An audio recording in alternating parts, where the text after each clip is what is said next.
આંકડાઓના આધારે ભારતના 68%થી વધુ ભાગોમાં પાણીની અછત છે અને આબોહવા પરિવર્તનને કારણે આ સ્થિતિ વધુ ખરાબ થઈ રહી છે. પાણીની સમસ્યા નિવારવાનો પહેલો ઉપાય હોવો જોઈએ પ્રાપ્ય જળાશયોનું પુનર્જીવીકરણ.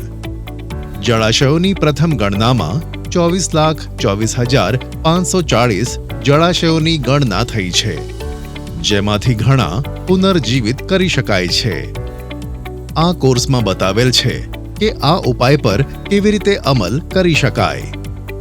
એક મોડલ જેને 7 રાજ્યોના ઘણા જિલ્લાઓમાં લાગુ કરેલ છે, જેનાથી 8,000 ગામડાઓમાં જળ સુરક્ષા અને આજીવિકામાં ઘણો સુધાર થયો છે.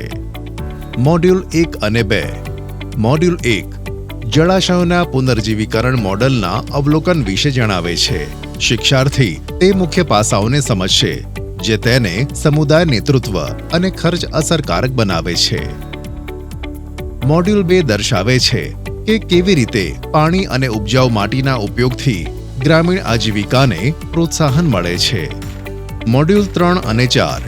મોડ્યુલ 3 અને 4 જળાશયોમાંથી નીકાળેલ માટી કે કાદવના ઉપયોગની તપાસ કરે છે. તે બતાવે છે કે કેવી રીતે ઉપજાઉ માટીને ખેડૂતો પોતાના ખર્ચે પોતાના ખેતરો સુધી લઈ જઈ શકે છે. મોડ્યુલ 4 બતાવે છે કે કેવી રીતે બિન ઉપજાઉ માટીને ખેતી સિવાય ગામના વિકાસ માટે વાપરી શકાય. મોડ્યુલ 5 અને 6. મોડ્યુલ 5માં જળાશયોમાંથી માટી નીકાળવા માટે ઉપયોગી મશીનોના મહત્વને સાંકળી લેવાયું છે. મોડ્યુલ 6માં યોગ્ય આયોજનમાં વપરાતા માપનના કેટલાક મૂળભૂત એકમોનો સમાવેશ થાય છે. મોડ્યુલ 7 ક્લાર્ટ ટૂલનો પરિચય આપે છે, જે એક ઓપન સોર્સ ડિજિટલ ટૂલ છે જે જળાશયોને મહત્વ આપવામાં મદદ કરે છે. મોડ્યુલ 8. મોડ્યુલ 8 સમુદાયોને સહભાગી થવા અને કાર્યને કુશળતાપૂર્વક ચલાવવા તેમજ દેખરેખ કરવા માટે પ્રેરિત કરવામાં સ્થાનિક એનજીઓની ભૂમિકા વિશે જણાવે છે. મોડ્યુલ 9. આ મોડ્યુલ વાસ્તવિક સમયની દેખરેખ અને પરિયોજના ચલાવવા માટે તકનીકી ઉપકરણો વિશે બતાવે છે.